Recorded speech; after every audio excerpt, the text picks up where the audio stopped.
Hello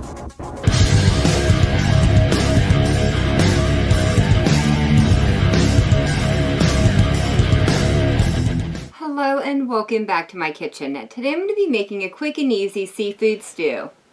I've started off the recipe by heating up my small Dutch oven with 2 teaspoons of olive oil. In here I have 1 large yellow bell pepper, 1 large onion, and 1 rib of celery. After sauteing for 6 minutes, the onions have turned translucent and the rest of the vegetables have started to soften up. I'll be adding in 2 cloves of minced garlic.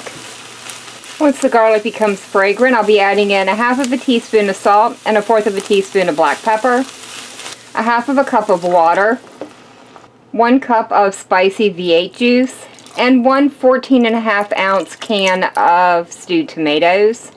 Now that this has come up to a boil, I've gone ahead and dropped the heat down to low, and I'll allow it to simmer with a lid on for 10 minutes.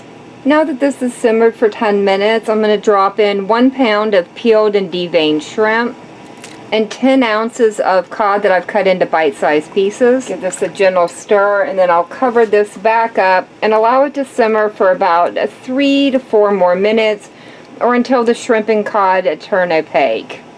I'm serving the seafood stew today with a little bit of fresh baked bread, and I've got a side salad sitting off to the side. Now all I have left to do is dive in and try it out. This is an excellent little seafood stew. That V8 juice is really doing a lot of heavy lifting here. It's bringing a ton of flavor, and I like the subtle spicy kick that it's got. The shrimp and cod are perfectly cooked. Overall, this is, like I said, an excellent little seafood stew, and I love how quick and easy it was to bring together. But that is going to be it for me for the day. If you've enjoyed this video, leave me a comment down below. If you tried this recipe out, let me know how it turned out for you. And as always, thank you all so very much for joining me today. Above all, girl, hope you guys have enjoyed, and I hope I'll see you in the next one.